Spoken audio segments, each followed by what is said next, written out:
Hello students, इससे पहले दो लेक्चर में हमने ये समझा किसी भी मैट्रिक्स की रैंक डिटर्मिनेंट मेथड से कैसे निकाली जाती है। साथ में उसकी प्रॉपर्टीज़ को हमने पढ़ा। उसके बाद अगले लेक्चर में हमने ये पढ़ा किसी मैट्रिक्स की रैंक इक्लेन फॉर्म से कैसे निकाली जाती है। मैट्रिक्स को इक्लेन फॉर्म में कन्वर्ट करना और फिर उसकी रैंक को पता करना, ये हमने इससे पहले वाले लेक्चर में सीखा है। इस लेक्चर में हम ये पढ़ेंगे किसी मैट्रिक्स को नॉर्मल फॉर्म में रिड्यूस कैसे किया जाता है और फिर उस मैट्रिक्स की रैंक उस नॉर्मल फॉर्म में रिड्यूस होने के बाद कैसे निकाली जाती है। तो लेकिन उससे पहले हमें यही समझना होगा कि कोई मैट्रिक्स नॉर्मल फॉर्म में रिड्यूस कैसे होती है यूजिंग एलिमेंट्री ट्रांसफॉर्मेशन। इससे पहले जो हम ट्रांसफॉर्मेशन कर रहे थे, आइदर रो में कर रहे थे, आइदर कॉलम में कर रहे थे, लेकिन आज हम आइडेंटिटी मैट्रिक्स को बनाने के लिए रो और कॉलम दोनों का ही यूज कर सकते हैं।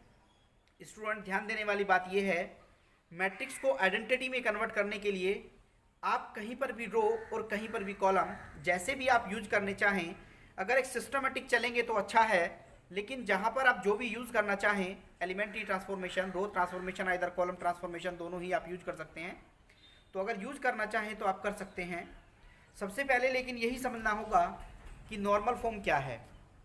नॉर्मल फॉर्म क्या है? कोई भी मैट्रिक्स आई आर मतलब identity matrix of r cross r, या फिर आई आर जीरो, ये भी मेरे पास एक मैट्रिक्स है, ये भी मेरे पास एक मैट्रिक्स है। ये आर क्रॉस आर की एक आइडेंटिटी है, ये आर क्रॉस आर की एक आइडेंटिटी है। एक या एक से ज़्यादा कॉलम जीरो हो सकते हैं। ये आई आर आइडेंटिटी है आर क्रॉस आर की। रोज एक या एक से ज़्यादा जीरो हो सकती हैं, ये भी एक मैट्रिक्स है। और एक मैट्रिक्स मेरे पास और है आई आर, जिसके अंदर एक या एक से ज़्यादा रो और कॉलम आइडेंटिकली जीरो हो सकते हैं।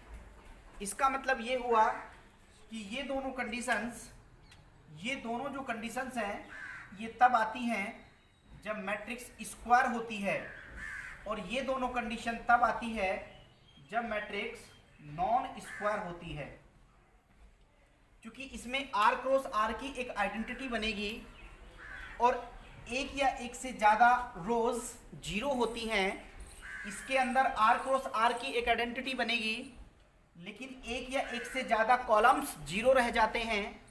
और इसके अंदर जो आपकी ये मैट्रिक्स है वो स्क्वायर मैट्रिक्स है, उसमें आइडेंटिटी मैट्रिक्स बन के आती है आर क्रॉस आर की, और इसके अंदर भी एक या एक से ज़्यादा कॉलम्स या एक या एक से ज़्यादा रो जीरो हो जाती हैं। आर क्रॉस आर की एक आइडेंटिटी हो जाती है। इन सभी मैट्रिक्स से हमें ये पता चलता है, जितनी भी हमने ये मैट्रिक्स रिड्यूस की हैं, इन मैट्रिक्स से ये पता चलता है कि rank of matrix is r. जो भी मैट्रिक्स आपके पास है, अगर वो इन फॉर्म में रिड्यूस हो जाती है तो उस मैट्रिक्स की रैंक आर हो जाती है। अब ये हमें नॉर्मल फॉर्म बनानी कैसे है उसको स्टेप बाय स्टेप समझते हैं। तो स्टेप नंबर 1 में क्या करना पड़ेगा कि मेरे पास कोई भी एक मैट्रिक्स है ए, जो m क्रॉस n की मैट्रिक्स है। जरूरी नहीं है m और n बराबर हो, may be m equals to n और m not equals to n, दोनों ही हो सकते हैं। मैट्रिक्स स्क्वायर भी हो सकती है और मैट्रिक्स नॉन स्क्वायर भी हो सकती है। इस मैट्रिक्स को हम आई आर में कन्वर्ट करेंगे। अब आई आर में जो हमें कन्वर्ट करना है, में भी कुछ कॉलम्स जीरो हो सकते हैं, कुछ रोज जीरो हो सकती हैं, या तो फिर कॉलम और रो दोनों ही जीरो आ सकते हैं। जो ये मैट्रिक्स यहाँ बन के आएगी वो आई आर, ये आर रैंक कहलाएगी। अब यहाँ से यहाँ तक आने का प्रोसीजर क्या है? This is step number 2। यानी आपको इससे यहाँ तक कैसे आना है? Using elementary row and column transformation.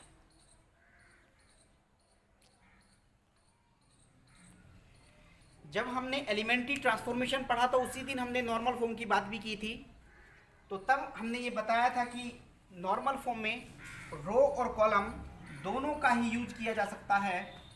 आप दोनों में से जिसको जहाँ चाहें यूज कर सकते हैं, रो भी यूज कर सकते हैं, कॉलम भी यूज कर सकते हैं। जब मैट्रिक्स एलिमेंट्री ट्रांसफॉर्मेशन से कुछ इस प्रकार से आईआर में कन्वर्ट हो जाएगी, तब आप कह सकते हैं r is the rank of the matrix.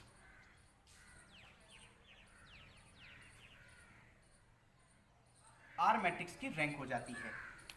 तो आपको स्टूडेंट्स करना क्या है, कोई भी एक मैट्रिक्स होगी जो m क्रॉस n की होगी, एलिमेंट्री रो और कॉलम ट्रांसफॉर्मेशन करेंगे, उस मैट्रिक्स को आईआर में कन्वर्ट करेंगे। आईआर में कन्वर्ट करने के बाद जब आईआर में कन्वर्ट हो जाएगी तो r is the rank of the matrix. Student ध्यान देने वाली बात यह है कि हमें इसमें कन्फ्यूजन रहता है कि जब मैं इस मैट्रिक्स को आइडेंटिटी में कन्वर्ट करूंगा, तो मान लीजिए कि 4 क्रॉस 4 की मैट्रिक्स है, तब मैं तो स्टार्टिंग में ये सोच रहा हूँ कि मे भी इसकी रैंक 4 हो सकती है, मे भी इसकी रैंक 3 हो सकती है, मे भी 2 हो सकती है, 1 हो सकती है, 0 नहीं हो सकती क्योंकि नल मैट्रिक्स की होती है, वो प्रॉपर्टीज में हमने पढ़ा है। तो हमें क्या करना है, हमारे पास डायगोनल में 1 होना चाहिए और बाकी के सारे एलिमेंट्स 0 हो जाने चाहिए, तब इस मैट्रिक्स की रैंक 4 हो सकती है। अगर मान लीजिए कि इस रो में 0 बन गया तो मैट्रिक्स की रैंक 3 होगी। अगर मान लीजिए कि यहाँ भी 0 बन गया तो मैट्रिक्स की रैंक 2 होगी। और अगर मान लीजिए कि यहाँ भी एलिमेंट 0 हो गया तो मैट्रिक्स की रैंक 1 होगी। इसका मतलब ये है कि मैं कैसे समझूं कि इस डायगोनल में कहाँ पे 1 बनाना है और कहाँ पे 0 बनानी है, अभी मुझे समझ में नहीं आ रहा है। तो स्टूडेंट इसका एक आसान तरीका है, इसका आसान तरीका ये है कि जब हम इस मैट्रिक्स से इस मैट्रिक्स में पहुँचेंगे तो पहले इक्लेन फॉर्म बना ले।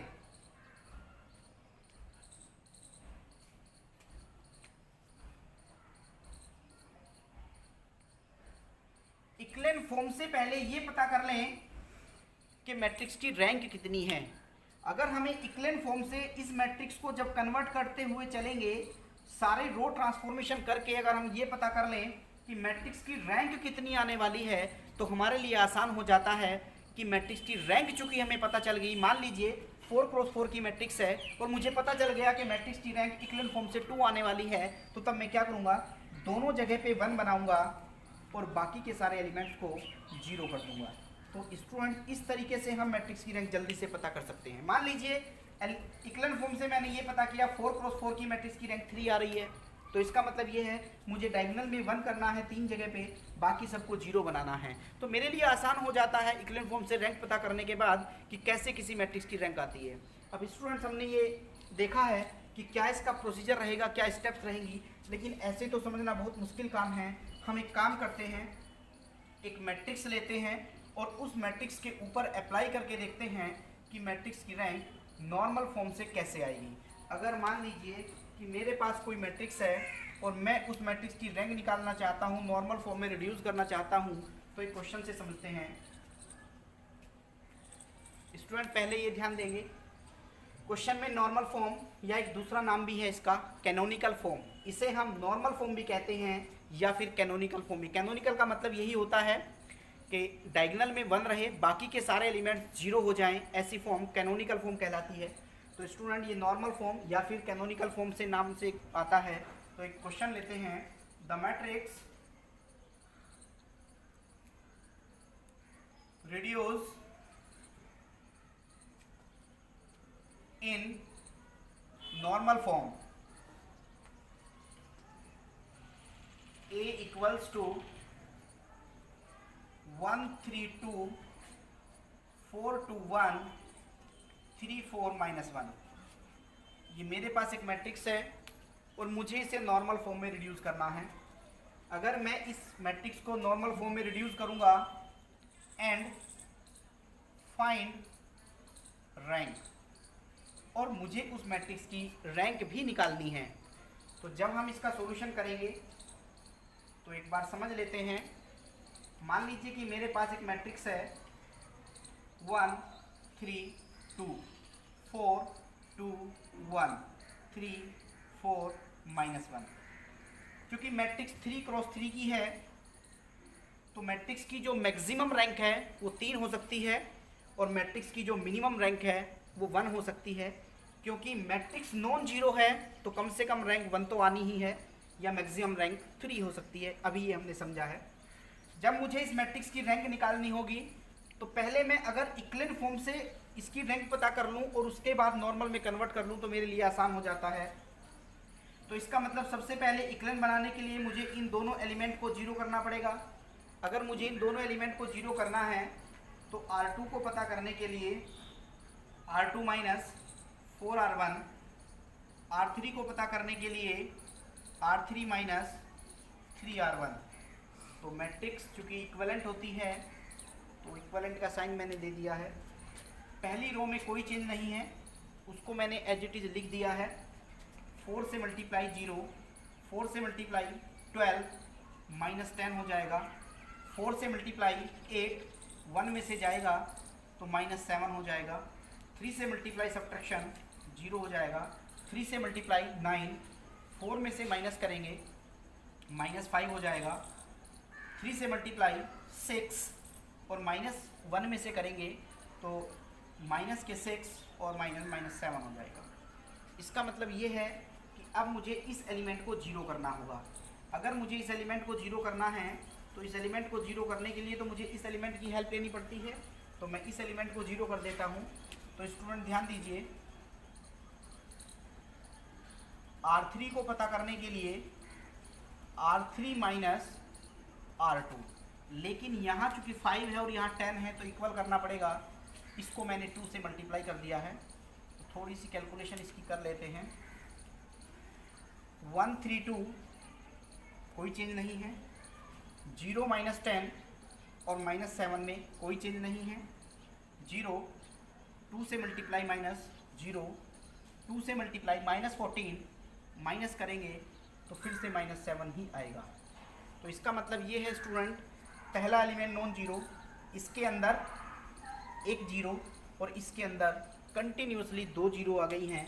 तो मुझे यहाँ से ये पता चल गया कि रैंक ऑफ मैट्रिक्स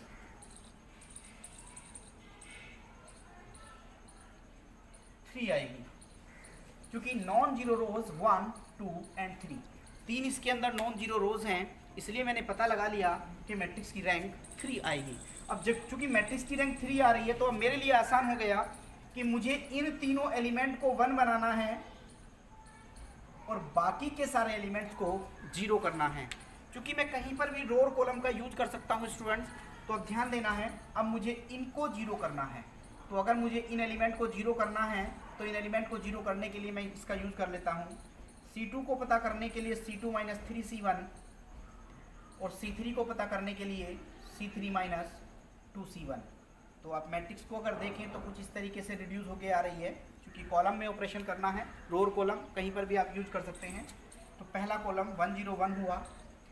3 से मल्टीप्लाई सब्ट्रैक्शन 0 हो जाएगा। 3 से मल्टीप्लाई सब्ट्रैक्शन माइनस 10 ही रहेगा और ये 0 हो जाएगा। 2 से मल्टीप्लाई सब्ट्रैक्शन 0 हो गया, ये माइनस 7 ही रहेगा और ये माइनस 7 रहेगा। अगर मैं इस कॉलम को देखूं तो C2 को पता करने के लिए माइनस के 1/10 C2 किया जा सकता है। इसका मतलब ये है कि 1 0 0 0 1 0 0 और साथ में मैं ये भी ऑपरेशन लगा देता हूँ कि C3 को पता करने के लिए 1/-7 C3 मतलब 1 हो जाएगा। तो स्टूडेंट हमने मैट्रिक्स को कुछ इस तरीके से चेंज कर लिया है। अब अगर हम इसको थोड़ा सा और चेंज करें तो एक ऑपरेशन और दे देता हूँ। मुझे इस एलिमेंट को भी जीरो करना है, इसकी हेल्प लेनी पड़ेगी। तो C3 को पता करने के लिए C3 माइनस C2। तो आपकी जो मैट्रिक्स है वो कुछ इस तरीके से बन गई है कि 1 0 0 0 1 0 0 0 1। इसका मतलब ये है कि ये मैट्रिक्स I3 है, यानी कि R की वैल्यू 3 हो गई है। तो मैं कहूँ rank of matrix equals to 3। Matrix normal form में, मैट्रिक्स कैनोनिकल फॉर्म में रिड्यूस हो गई है और यहाँ से हमें ये पता चल रहा है, यहीं पे पता चल गया था, ये लिखना नहीं है आपको, केवल मैंने आपको समझाने के लिए बताया था कि अगर ये पता चल जाए आपको पहले से ही कि मैट्रिक्स की रैंक कितनी आने वाली है, तो आपके लिए आसान हो जाता है कि मुझे कहाँ पर 1 बनाना है और कहाँ पर 0 बनाना है। जैसा कि हमने यहाँ पे समझा कि डायगोनल में 1 आ गया और बाकी के सारे एलिमेंट्स 0 हो गए हैं, तो इससे हमें पता चलता है कैसे हम किसी मैट्रिक्स की रैंक निकाल सकते हैं और उसको नॉर्मल फॉर्म में रिड्यूस कर सकते हैं। क्योंकि मैट्रिक्स स्क्वायर थी, वो स्क्वायर की फॉर्म में ही आ रहा है, रैंक 3 आ गई है, तो इसमें से मेरी पहली कंडीशन आ गई है, क्योंकि पहले वाली मैट्रिक्स की फॉर्म में आया। ये फॉर्म तब आती है जब रो और कॉलम 0 रहते हैं। ये फॉर्म तब आती है जब एक कॉलम या एक से ज़्यादा कॉलम 0 हो जाते हैं। ये तब आती है जब आई आर एक मैट्रिक्स होती है लेकिन कुछ रोज़ एक या एक से ज़्यादा रोज़ 0 आ जाती हैं। स्टूडेंट एक और एग्जांपल लेते हैं, उससे समझते हैं किसी मैट्रिक्स की रैंक को हम कैसे निकाल सकते हैं। एक और एग्जांपल लेते हैं। अब हम एक और दूसरा एग्जांपल लेते हैं। इस एग्जांपल की भी हम नॉर्मल फॉर्म से रैंक निकालेंगे। तो स्टार्ट करते हैं। Find the rank of the matrix and reduce in normal form.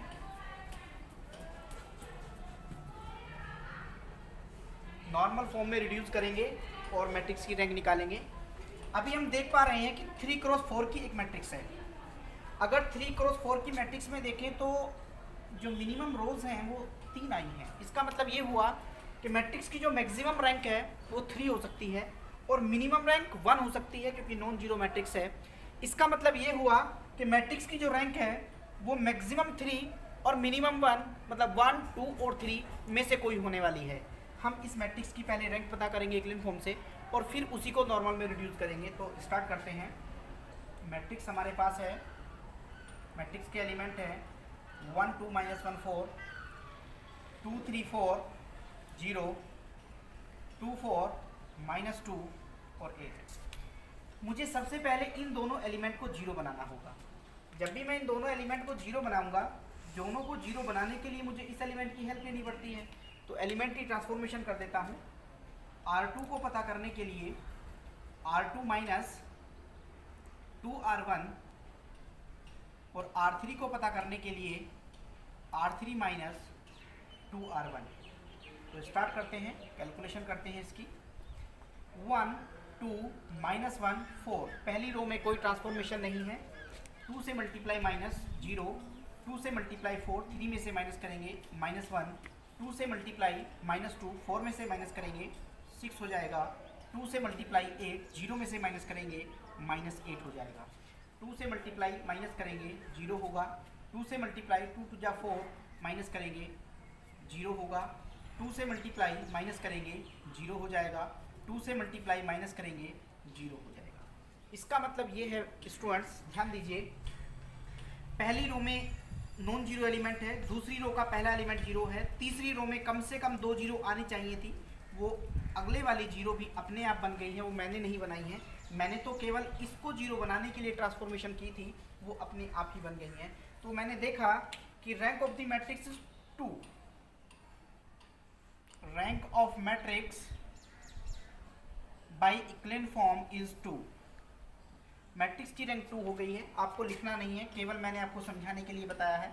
इसका मतलब ये हुआ मुझे इन दोनों एलिमेंट को 1 बनाना है और बाकी के सभी एलिमेंट को 0 बनाना पड़ेगा। तो इसका मतलब अब मैं कॉलम से ऑपरेशन करता हूँ। तो कॉलम के ऑपरेशन से C2 को पता करने के लिए C2 माइनस 2C1, C3 को पता करने के लिए C3 प्लस C1 और C4 को पता करने के लिए C4 माइनस 4C1। तो स्टूडेंट ध्यान दीजिए, ट्रांसफॉर्मेशन कर देते हैं, क्योंकि अब जो ट्रांसफॉर्मेशन करनी है वो कॉलम वाइज करनी पड़ेगी। तो 1 0 0 2 माइनस, तो इसका मतलब 0 -1 और 0, 1 के साथ ऐड करूँगा तो 0 6 0 और इसके साथ इसे 4 से मल्टीप्लाई करके करेंगे तो 0 -8 और 0। पहले कॉलम दूसरे कॉलम को माइनस से डिवाइड कर देता हूँ, माइनस ऑफ C2 के साथ। तो जो ये कॉलम है ये कुछ इस तरीके से हो जाएगा कि 1 0 0 0 1 0 0 6 0 और 0 माइनस 8 और 0। अब मुझे इन दोनों एलिमेंट को भी 0 बनाना है, तो दोनों एलिमेंट को 0 बनाने के लिए C3 को पता करने के लिए C3 माइनस 6C2 कर देता हूँ, और C4 को पता करने के लिए C4 प्लस 8C2 कर देता हूँ। तो जो मैट्रिक्स है वो स्टूडेंट कुछ इस तरीके से बन के आ गई है कि 1 0 0 0 1 0 0 0 0 0 0 0।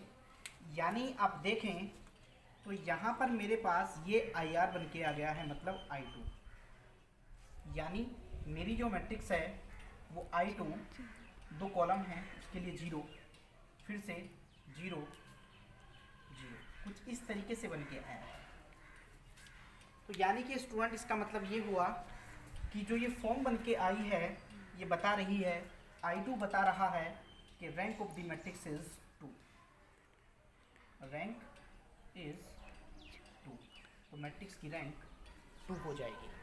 तो स्टूडेंट इस तरीके से हम अपनी मैट्रिक्स को इन चारों में से कोई भी फॉर्म बनाकर के पता कर सकते हैं कि मैट्रिक्स की रैंक कैसे आएगी और उसको नॉर्मल फॉर्म में रिड्यूस कैसे किया जाता है। इससे अगले लेक्चर में हम ये समझेंगे किसी भी नॉन सिंगुलर मैट्रिक्स की रैंक कैसे निकाली जाती है। तो नॉन सिंगुलर मैट्रिक्स का वो कॉन्सेप्ट है, नेक्स्ट लेक्चर में हम यही समझने वाले हैं। Thank you very much.